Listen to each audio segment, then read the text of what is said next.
ओम ऐं ह्रीं क्लीं चामुंडाय विच्चे. ओम जगदंबिकायै नमः. आपण असं पाहिलं होतं की भृगु ऋषींनी प्रत्यक्ष विष्णूला शाप दिलेला आहे आणि विष्णूला सांगितलं की वारंवार तुला पृथ्वी तलावर जन्म घ्यायला लागतील. तर त्याचं कारण आता आपण पाहणार आहोत. काय झालं होतं असं की हिरण्यकश्यपूचा वध केला आणि त्याच्यानंतर त्याचाच पुत्र प्रल्हाद याला सिंहासनावर बसवलं. प्रल्हादही दैत्य कुळीचा होता. जरी तो विष्णू भक्त होता तरी सुद्धा दैत्यांचं राज्य वाचवायचं म्हणून प्रल्हाद सुद्धा देवतांवरती स्वारी करतो आणि प्रत्यक्ष इंद्र आणि प्रल्हादाचं महाभीषण युद्ध होतं आणि देवतांतर्फी प्रल्हाद हरला जातो आणि ते सगळेजण शेवटी पाताळामध्ये जातात. मग त्याच्यानंतर जेव्हा प्रल्हाद हरतो तेव्हा त्याला अत्यंत विरक्ती येते आणि तो त्याचा जो विरोचन पुत्र बली आहे तर त्याला तो राज्य म्हणजे राज्य त्याला देतो आणि तो निघून जातो. असं करता करता हे अखंड सुर असुर यांचं युद्ध अखंड चालूच असतं. आणि मग जेव्हा एक वेळ अशी होते की मग आता ह्यांना सगळ्यांना प्रश्न पडतो की सगळे आता देवता परत स्वर्गावर आरूढ झालेले आहेत आणि सर्व दैत्य खाली गेलेले आहेत आणि म्हणून दैत्य असा विचार करतात की आता आपण शुक्राचार्यांची मदत घेऊ. त्यांचे जे गुरु शुक्राचार्य त्यांचे गुरु आहेत तर आपण त्यांची मदत घेऊ आणि त्यांना विचारू की आता आपल्याला काय करता येईल. म्हणून त्या शुक्राचार्यांकडे सर्वजण जातात तेव्हा शुक्राचार्य त्यांना सांगतात की आत्ताची वेळ बरोबर नाहीये आणि माझ्याकडे सुद्धा तपसामर्थ्य नाहीये. तर त्याच्यामुळे मी असं करतो की मी खूप मोठी तपस्या करतो आणि शिव हा असा आहे शंकर की तो पटकन प्रसन्न होतो आणि म्हणून मी शंकराला प्रसन्न करून घेतो. खूप कठीण अशी तपश्चर्या करतो. तर म्हणजे तुम्ही सगळेजण शांत बसा, तुम्ही काही हालचाल करू नका आणि तुम्ही कुठल्याही प्रकारचं देवतांबरोबर युद्ध करायला जाऊ नका. आणि अशा प्रकारे शुक्राचार्य शंकराकडे जातो आणि मग शुक्राचार्यांना सांगतात की मला असं देवतांना हरवायचं आहे आणि असुरांना राज्य मिळवून द्यायचं, त्याच्यासाठी मी तपश्चर्या करतो. तर शंकराला प्रश्न पडतो की एवढा मोठा हा तपस्वी आहे हे बरोबर आहे, पण त्याला असं काही कठोर आपण तपश्चर्या सांगू की त्याची होणं शक्य नाही. आणि म्हणून शंकर शुक्राचार्यांना सांगतो की तू डोकं खाली करून वाकून राहायचं आणि तू तुझा फलाहार काय असणार तर धूळ खायची आहे तू, आणि असं तू हजारो वर्ष तपश्चर्या केल्यानंतर मी प्रसन्न होईल आणि मी तुला वरदान देईन की तुला जे काय पाहिजे ते होईल. आणि त्याप्रमाणे हे शुक्राचार्य तपश्चर्याला निघून जातात. आणि मग तेव्हा सर्व दैत्य असा विचार करतात की जर का आपण आता शुक्राचार्य आपल्यासाठी एवढं प्रयत्न करतात तर आपणही सर्वजण खोटा तरी का होईना आपणही असं नाटक करू की आम्ही पण सर्वजण तपश्चर्या करतो आणि आपण युद्ध केव्हा टाकेल की जेव्हा दोघंही समतुल्य असू तर तेव्हाच ते युद्ध होईल. तर त्याच्यामुळे देवतांना ते सांगतात की आम्ही निशस्त्र आहोत, कवच धारण केलेलं नाहीये, त्यामुळे तुम्ही आता आमच्याशी युद्ध करू नका. आमचं शुक्राचार्य आले की मग आम्ही तुमच्यावर युद्ध करू आणि ते तुल्यबळ असेल. आणि हे सगळं असं चाललेलं असतं. तोपर्यंत शुक्राचार्य औषध मंत्र ही सगळी त्याची जी काही तयारी असेल ते शुक्राचार्य तयारी करत असतात. आणि हे सगळेजण काय करतात की सगळे दैत्य कुठे गिरिकंदरात जातात, आमकी जातात, कोणी शुक्राचार्यांच्या आश्रमामध्ये जातात. पण तेव्हा इंद्राच्या आणि सर्व देवतांच्या मनात येतं की ज्या अर्थी आत्ता ते हतबल आहेत दैत्य आणि जर का शुक्राचार्य जिंकून आले म्हणजे तपसामर्थ्य आणि मंत्र जर का त्यांना मिळाला तर हे दैत्य आपल्याला आवरणं मुश्किल आणि म्हणून आपण त्यांच्यावर आत्ताच चढाई करूया. आणि म्हणून सर्वजण उठतात आणि विष्णू इंद्र सर्व देवता शंकर यांच्यावरती दैत्यावरती म्हणजे चढाई करतात. तेव्हा दैत्य त्यांना परत सांगतात की हे युद्ध योग्य नाहीये वगैरे असं. तर तरी पण ते काही ऐकत नाहीत आणि म्हणून ते युद्ध करायला लागतात. तेव्हा ते घाबरतात दैत्य सर्व आणि शुक्राचार्यांच्या आश्रमामध्ये जातात. आश्रमामध्ये गेल्यानंतर शुक्राचार्यांची जी माता आहे तर ती सुद्धा योगाचार्य आहे. तर ती सांगते तुम्ही काही घाबरू नका की मी असं काही करेन की त्याच्यामुळे देवता सगळे स्तंभित होऊन जातील, विष्णू काय इंद्र काय सगळे स्तंभित होतील आणि मी त्यांना अशी काही गुंगी आणि त्यांना अशी काही झोप येईल की ते काहीही करू शकणार नाहीत. आणि म्हणून आणि खरोखरच प्रत्यक्ष इंद्र आणि विष्णू वगैरे येतात आणि चढाई करतात आणि खूप दैत्यांना म्हणजे बरेचसे तुला म्हणजे बलवान दैत्य असतात ते वध होतो त्यांचा. आणि म्हणून मग ही माता कोपते त्यांच्यावरती आणि ती माता त्यांना इंद्राला आणि विष्णूला एकदम आपण ज्याला म्हणतो ना ग्लानी येते, त्यांना मोहनिद्रा येते. पण मग काही काळानंतर विष्णूला जाग येते आणि मग विष्णूच्या लक्षात येतं आणि म्हणून तो इंद्राला सांगतो, तू असं एक काम कर की तू माझ्या शरीरामध्ये शिरून जा, म्हणजे अंतर्भूत हो, आणि म्हणजे त्यामुळे तुला काही प्रॉब्लेम येणार नाही. आणि मग अशा प्रकारे विष्णू मध्ये इंद्र अंतर्भूत होतो आणि अंतर्धान पावतं म्हणजे. आणि म्हणून मग आता विष्णू काय तेव्हा इंद्र त्याला सांगतो की विष्णूला सांगतो की तू असं कर ना, तू सरळ त्या शुक्राचार्यांची जी माता आहे म्हणजे भृगूची पत्नी आहे तिला तू मारून टाक ना. तर खरं म्हटलं तर स्त्री अवध्य आहे, तर त्यामुळे तिला मारायची नाही. तरी पण विष्णू एक मिनिट काही त्याच्या लक्षात येत नाही आणि म्हणून पटकन विष्णू येतो आणि सुदर्शन चक्राने तिचा वध करतो. आणि सुदर्शन चक्राने वध केल्यानंतर ती जाते आणि भृगु ऋषी बघतात हे सर्व. आणि भृगु ऋषींना प्रचंड राग येतो आणि त्यांना खूप क्रोध होतो आणि ते म्हणतात की तू अतिशय चुकीचा केलेला आहेस, तू माझ्या पत्नीला ठार केलेला आहेस. पण मी तुला सांगतो, माझं धर्म दान आणि मी जी काही तपश्चर्या केली असेल आणि ती जर काही योग्य असेल आणि धर्माला अनुसरून असेल तर मी तुला आता सांगतो की मी माझ्या पत्नीला जिवंत करेन. आणि खरोखर ते पाणी प्रोक्षण करतात आणि ते तिच्या अंगावरती टाकतात, त्यावर ती जिवंत होते. तिला काही पत्ता लागत नाही, ते हसत करत राहते. पण त्याच वेळेला मात्र भृगु ऋषी त्याला शाप देतात याला विष्णूला की तुला वारंवार असं पृथ्वी तलावरती जन्म घ्यायला लागतील आणि म्हणून तू एका स्त्रीचा वध केल्यामुळे तुला गर्भवास सोसावा लागेल. आणि म्हणून आपण पाहिलेलं आहे की ते किती नीच योनी म्हणजे अनेक अनेक अवतार विष्णूला घ्यायला लागलेले आहेत. तर अशा प्रकारे हे सगळं बघितल्यानंतर आपल्याला लक्षात येतं. आणि मग नंतर मग परत त्यांचं युद्ध होतं आणि त्यावेळेला आता मात्र सर्व शुक्राचार्य आता हे तिथे जे साधनेला गेले आहेत. आणि तेवढ्यामध्ये काय होतं की शुक्राचार्य बरेच वर्ष साधना करतात आणि त्यांना काही कोणी आता म्हणजे भीतीच पडलेली नाही आता कशाची की दैत्य आता सगळे नेस्तनाबूत झालेले आहेत वगैरे असं. पण त्याच वेळेला त्यांच्या असं लक्षात येतं की जर का आपण आता ह्यांना सोडून दिलं तर पंचित पडलं आणि ते खाली पाताळामध्ये जातात. त्याच वेळेला त्यांच्या मनात असं येतं की आपण आता नाहीतरी शुक्राचार्य नाहीच आहेत, तर मग आपण इंद्र काय करतो, आपले देवगुरु आहेत म्हणजे बृहस्पती, तर त्यांच्याकडे जातो आणि त्यांना सांगतो की तुम्ही असं करा, आता शुक्राचार्यांचं तो या शुक्राचार्य बना आणि तुम्ही त्यांच्याकडे जा आणि त्यांच्या मनामध्ये तुम्ही असं काही छलकपट निर्माण करा आणि आपण परत त्यांच्यावर चढाई करू आणि त्यांना चुकीचं सगळं तुम्ही शिकवा. आणि त्याप्रमाणे खरोखर बृहस्पती प्रत्यक्ष यांच्याकडे दैत्यांकडे जातात आणि मग त्यांना सगळं काय काय चुकीचं शिकवतात. आणि मग इतक्या वेळामध्ये शुक्राचार्यांची तपस्या पूर्ण होते आणि शंकराकडून ते वरदान घेऊन ते बाहेर पडतात. पण तेवढ्यामध्ये काय होतं, शुक्राचार्यांकडे जेव्हा तपश्चर्या चाललेली असतात तेव्हा इंद्र आणखीन एक शक्कल लढवतो आणि इंद्र आपली पुत्री जी जयंती नावाची आहे तर तिला सांगतो तू शुक्राचार्यांकडे जा आणि तू त्यांच्या तपस्या चालू असताना तू त्याची सेवा कर शुक्राचार्यांची, आणि मग ते प्रसन्न होतील आणि मग त्याच्यामुळे आम्हालाही पुढचं कार्य करणं सोपं होईल. आणि म्हणून ती शुक्राचार्यांकडे जयंती जाते, ती त्यांची खूप सेवा वगैरे करते छान प्रकारे शुक्राचार्य तिच्यावर प्रसन्न होतात आणि ती विचारतात की तू कोण आहेस वगैरे. मग ती सांगते की मी इंद्राची पुत्री आहे आणि मी म्हणजे मी तुमची सेवा करायला आली. आणि म्हणून शुक्राचार्य खूप आनंदित होतात आणि ते तिला म्हणतात की आपण असं करू, तू जर का आता आलेलीच आहेस तर आपण 10 वर्ष आपण एकत्र काढू, आपण फक्त अदृश्य रूपामध्ये आपण दोघं संचार करू. आणि म्हणून इथे बृहस्पती आता दैत्यांना शिकवतच असतात सगळं काय काय काय काय चुकीचं.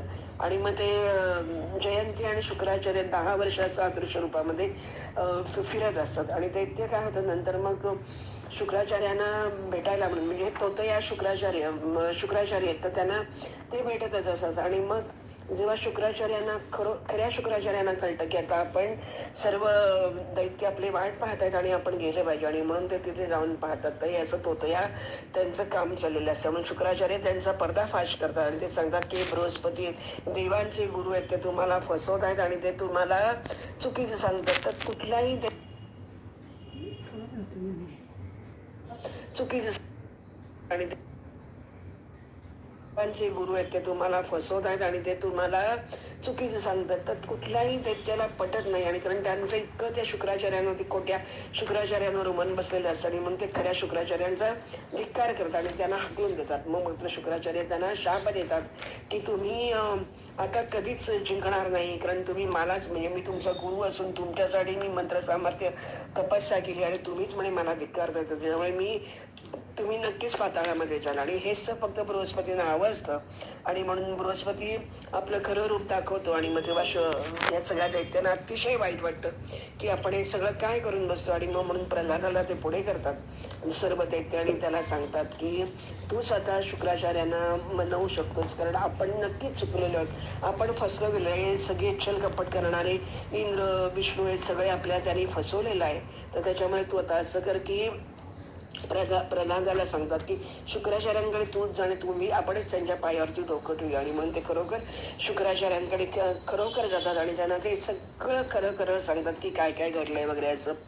पण मग काय होतं, शुक्राचार्यांना खरं त्यांच्या बाजूने सगळं करायचं असतं. आणि म्हणून शुक्राचार्य म्हणतात की ठीक आहे, तुम्ही आता म्हणजे आता मला शरण आलेला आहात, तर आपण असं करू की तुम्ही युद्ध छेडायला काही हरकत नाही.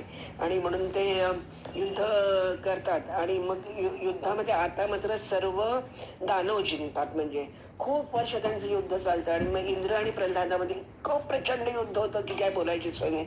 आणि हे सगळे देव हारतात. आणि आता देव हारल्यामुळे मात्र ते प्रत्यक्ष इंद्र आता त्यांना कळून चुकतं, इंद्राला किंवा देवतांना वगैरे सुद्धा, काय की समय काळ हा सगळ्यात मोठा आहे, की काळाच्या पुढे कोणाचं काही चालत नाही. कारण ही जी देवी भगवती आहे तर तीच हे सर्व घडवून आणते. आणि म्हणून ते एक एक एक एक असं त्यांचं आपापसात नेहमी बोलणं चाललं. एकदा काय होतं की इंद्रा इंद्र बघतो की बली जो आहे तर तो बली एकदा गाढवाचं रूप घेतो. तेव्हा इंद्र त्याला हसतो आणि त्याला म्हणतो की हे काय तू असं गाढवाचं रूप घेऊन का फिरतोय वगैरे. तर तेव्हा तो म्हणतो की काही हरकत नाही, कारण हे सर्व या सगळ्या किमया आहेत. या सगळ्या भगवंताला प्रत्यक्ष विष्णूला जर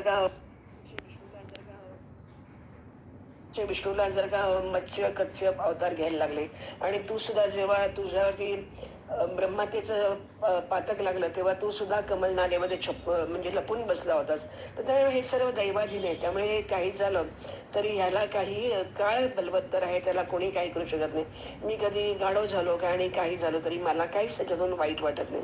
अशा प्रकारे दिवस चाललेले असतात. आणि मग नंतर मात्र आता त्यांना खूप प्रश्न पडतो की आता परत हे सगळे असुर जर का आपल्यावर राज्य करतायत तर मग आता ते दुसरं काही करणं शक्य नाही. आणि म्हणून ते देवी भगवतीकडे जातात आणि इंद्र तिची स्तुती करतो देवी भगवतीची. जय देवी महामाये शूलधारिणी चांबिके, शंख चक्र गदा पद्मगदा हस्ते भय नमस्ते भुवनेशाही शक्तिदर्शन नायिके तत्वात्मिके मातर महाबिंदू स्वरूपिणी महाकुंडलिनी रूपे सच्चिदानंद रूपिणी प्राणाग्नी होत्र विद्येते नमो दीप शिखात्मिके. तर अशा प्रकारे तो तिची स्तुती करतो आणि तो सांगतो तिला की हे महामाया शूलधारिणी, तू शंख चक्र गदा पद्म हस्त धारण केलेली आहेस आणि तू भुवनेश्वरी आहे, तू शक्ती आहे आणि तू शक्ती प्रदान करते. आणि तुझ्यामुळेच हे सर्व अखिल विश्व निर्माण होतं, स्थित राहतं. आणि तुला जेव्हा वाटतं तेव्हा तू ते सगळं लय करतेस. तर तुझ्यामुळेच सगळं काही घडतं. दुःख सुख जे काही आहे ते सगळं करणारी तूच आहेस. पण तू आता आमच्यावरती प्रसन्न आणि आमच्या या काळातून आता हा जो वाईट काळ आमच्यावर आलेला आहे त्याच्यातून आम्हाला मुक्तता दे. आणि म्हणून देवी प्रत्यक्ष तिथे आता प्रकट होते आणि मग ती सांगते की तुम्ही काही काळजी करू नका, मी सर्व तुमचं जे राज्य गेलेलं आहे ते मी तुम्हाला परत करेन आणि सर्व म्हणजे या दैत्यांना पाताळामध्ये पाठवून देईन. आणि असं करून ती आता तिथून निघते आणि ती प्रत्यक्ष दैत्यांकडे येते. आणि जेव्हा दैत्य बघतात, प्रल्हाद वगैरे बघतो की अरे बापरे, आता ही देवी भगवती आली तर ही आता आपला नक्कीच नायनाट करणार. आणि म्हणून त्यांना खूप भीती वाटते. म्हणून ते सर्व दैत्य असतात ते सांगतात की आपण पटकन पाताळात पळून जाऊ, नाही तर आपल्याला ती वधच करेल. त्याच्यावरती मग आता प्रल्हाद तिची स्तुती करतो आणि मग प्रल्हाद तिला सांगतो की तू एवढी म्हणजे तू सर्व काही आहेस आणि तुला खरं सांगायचं तर दैत्य काय आणि दानव काय आणि काही अर्थच नाही. कारण आम्ही जसे कश्यप पुत्र म्हणजे देव आहेत तसे आम्ही कश्यपाचीच मुलं आहोत आणि आम्ही तुझीच मुलं आहोत, कारण तू माता भगवती आहेस. तू देव दानव मानव सर्व काही तूच निर्माण करतेस आणि मग सगळा क्रोध राग संताप बरं आमच्याकडे जे काही आहे ते तुझ्यामुळेच आहे. आणि जे काही देवता वगैरे सत्वगुणी वगैरे म्हणतो, पण देवतांनी सुद्धा अनेकदा छल कपट केलेलं आहे आमच्याशी सुद्धा. ते खूप चुकीचं आणि वाईट वागलेले आहेत. प्रत्यक्ष विष्णूंनी जेव्हा समुद्र मंथन झालं त्यावेळेला अमृताचा अमृत कुंभ उचलला आणि तो निघून गेला. त्याच्यानंतर जी जी काही रत्न निघाली त्याच्यातून इंद्राला जी काही पाहिजे होती ती त्यांनी घेऊन गेले. तर त्याच्यामुळे ह्यांनी प्रत्येक वेळेला आमच्या विरुद्धच ते वागलेत आणि आम्हाला नेहमी त्यांनी तुझ्या भावाने शिकवलं. आणि खरं म्हटलं तर सत्वरजतम आणि हे सुद्धा हे सगळे तुझे त्रिगुणात्मिका माया हे सगळे तुझे गुण आहेत. आणि मग तुझ्यातूनच जर काही गुण प्रकट झाले तर मग आम्ही दैत्य झालो काय आणि ते देव झाले तरी काय. आणि ह्या देवता लोकांनी सुद्धा त्यांच्यात सुद्धा खूप वैरभाव आहे. त्यांच्यामध्ये सत्ता स्पर्धा लोह मोह सगळं काही लोभ आहे मोह आहे. आता तुला तर माहिती आहे की चंद्राने प्रत्यक्ष गुरु बृहस्पतींच्या पत्नीला हरण केलं होतं आणि प्रत्यक्ष गुरु बृहस्पतींनी आपल्या भावाची पत्नी गरोदर असताना तिच्याबरोबर त्यांनी व्यभिचार केला आणि जेव्हा आतला गर्भ बोलायला लागला तेव्हा त्यांनी त्याला शाप दिला की तू आंधळा होशील. त्याच्यानंतर प्रत्यक्ष इंद्राने गौतमांची पत्नी तर तिचं हरण केलं होतं. अशा प्रकारे ह्या देवतांनी सुद्धा किती वाईट वागलेले आहेत. विष्णूंनी सुदर्शन चक्राने राहूचं मस्तक छाटून टाकलेलं आहे. तर त्याच्यामुळे वामन अवतार घेतला आणि त्यांनी छलकपट केला आणि त्यांनी पाताळामध्ये गाडलेलं. तर किती ह्याने सुद्धा अनेक ठिकाणी अनेक गोष्टी चुकीच्या केलेल्या आहेत तरी सुद्धा तू त्यांच्या बाजूने असतेस आणि तू नेहमी आम्हाला खाली पडतेस. त्याच्यावरती म्हणते की हे सगळं भगवंताचं जरी म्हणजे तुमचं म्हणणं असेल की देव आणि दानव यांच्यामध्ये तर ह्याला काही इलाज नाही. कारण ही त्रिगुणात्मिका माया म्हणजे हे जे त्रिगुण आहेत ते एका जागी बसत नाही. ते अखंड सारखे त्यांच्यात बदल होत असतो आणि जेव्हा सुष्ट आणि दुष्ट यांचं जेव्हा कला आणि वितुष्ट निर्माण होतं किंवा कधी कधी तामस गुण निर्माण आणि त्याच्यामुळे धर्म हा असाच सारखा सत्य दया तप याच्यावर जरी असला तरी सुद्धा कधी काळापुढे काही कोणाचं चालतच नाही. कारण काळानुरूपच ते सगळं ते रहाट गाडगं चक्र चालू असतं. तर त्याच्यामुळे आता तुमच्यासाठी हे वेळ अत्यंत वाईट आहे आणि म्हणून तुम्ही आता असं करा की तुम्ही आता फक्त पाताळामध्ये जा आणि पुढे जेव्हा सगळं वेळ योग्य येईल त्याच मीच तुम्हाला त्याच्यातून बाहेर काढेल आणि सर्व देवतांना मी हरवेन आणि मी तुम्हाला राज्य परत मिळवून देईन. तर अशा प्रकारे ती देवी त्यांना सांगते आणि ती अंतर्धान होते आणि मग सर्व देवता आपापल्या जागेवर जातात आणि त्याच वेळेला सर्व दैत्य असतात ते दुःखी कष्टी होतात आणि ते सगळे पाताळामध्ये निघून जातात. आणि कारण त्यांनाही लक्षात आहे की काळ हाच बलवत्तर आहे, काळाशी दुसरं काही होणार नाहीये. कारण जेव्हा बलीला जेव्हा पाताळात गाडतात तेव्हा भगवंत प्रत्यक्ष सांगतो की पुढच्या मन्वंतरामध्ये तू इंद्र होशील. म्हणजे प्रत्येकाला कधी चांगले दिवस आहेत आणि कधी वाईट दिवस आहेत आणि म्हणून तुम्ही प्रत्येकाने कायम सत्याची बाजू घ्या. तुम्ही ज्या ज्या योनीमध्ये जन्माला आला असाल तर त्यानुसार तुम्ही जगणं आवश्यक आहे. मग त्याच्यानंतर ते आता इथे श्रीहरीची अनेक अवतारांचं त्यांनी वर्णन केलेलं आहे. तर त्यांनी चाक्षुष मन्वंतरामध्ये विष्णूने धर्मावतार घेतला. त्याच्यानंतर ते नरनारायण ऋषी म्हणून प्रसिद्ध झाले. नंतर वैवत मन्वंतरामध्ये दुसऱ्या चतुर्युगामध्ये दत्तात्रयाचा अवतार घेतला आणि मग ते श्रीहरी महर्षी अत्रींचे पुत्र झाले. नंतर नंतर अनुसूयेपासून त्यांना ते ब्रह्मा विष्णू महेश असे निर्माण झाले. त्याच्यानंतर ब्रह्माजी सोम झाला. त्याच्यानंतर विष्णू प्रत्यक्ष दत्तात्रय झाला आणि शंकर दुर्वास झाला आणि त्यांनी आपापलं कार्य केलं. चौथ्या चतुर्युगामध्ये नृसिंह अवतार झाला आणि त्यांनी हिरण्यकश्यपूचा वध केला आणि नरसिंह रूप त्यांनी घेतलं आणि प्रल्हादासाठी नरसिंह रूप त्यांनी घेतलेलं आहे. त्याच्यानंतर बलीसाठी त्यांनी वामनाचा अवतार घेतला आणि त्याला पाताळामध्ये घातला आणि त्याचं राज्य हरण करून घेतलं. त्याच्यानंतर चतुर्युगाच्या त्रेताय नामक युगामध्ये भगवान विष्णूंनी महर्षी जमदग्नीचा परशुराम नामक अवतार घेतला आणि त्याने सर्व क्षत्रियांचा नाश केलेला आहे. आणि त्याच्यानंतर त्यांनी परशुराम तो झाल्यानंतर पुढच्या त्रेतायुगामध्ये रघुच्या वंशामध्ये राजा दशरथाचा मुलगा राम म्हणून त्यांनी अवतार घेतला आणि 28व्या द्वापार युगामध्ये साक्षात नर तथा नारायणाने कल्याणप्रद आणि महाबली अर्जुन असं कृष्ण आणि अर्जुन असे त्यांनी अवतार घेतले आणि त्यांनी पृथ्वीचा भार हलका केलेला आहे. आणि अशाच प्रकारे युगायुगामध्ये भगवान विष्णू अनेक अवतार घेतात आणि त्याच वेळेला ही भगवती प्रकृती आहे तर ती त्यांना ज्याप्रमाणे जशी गरज असेल तर त्यानुसार त्यांना ती नाचवते. कृतवंतो महायुद्धम कुरुक्षेत्रे ती दारुणम एवं युगे युगे राजनवतारा हरे केल भवन्ति भव कामं प्रकृती अनुरूपताः प्रकृतिरखिलं सर्वं वशमेतज्जगत्त्रयं यथेच्छति तथैवेयं भ्रामयत्यनिशं जगत् पुरुषस्य प्रियार्थं सा रचयत्याखिलं जगत. म्हणजे तिने असं सांगितलेलं आहे की जसं कसं ती अक्षरशः कठपुतल्या बाहुली ती सर्व देवदेवतांना नाचवते. कारण प्राचीन काळापासून सृजन हे विष्णूकडे दिलेलं आहे आणि त्यामुळे विष्णूलाच हे सर्व काही करायला लागतं. आणि ही जी माया आहे, ही जी योग माया आहे तर ती कल्याणमयी प्रकृती परमात्म्यापासून जेव्हा भिन्न आहे असं वाटतं तर ती विश्वनिर्मिती करते. खरं म्हणजे ते दोघे एकच आहेत आणि जेव्हा त्या परमात्म्याला वाटतं की आपण म्हणजे सृष्टी निर्मिती करावी तेव्हा ही प्रकृती त्याच्यापासून वेगळी होते आणि सृष्टी निर्मिती करते आणि विष्णू पालन करतो, तोच रुद्र संहार करतो आणि ब्रह्मा त्याचं सृजन करतो. तर अशा प्रकारे अखंड त्यांचं म्हणजे हे एक यंत्रच आहे आणि या यंत्राचं जे चक्र आहे तर त्या चक्रानुसार त्यांना तसं तसं चालावं लागतं. हरिओम.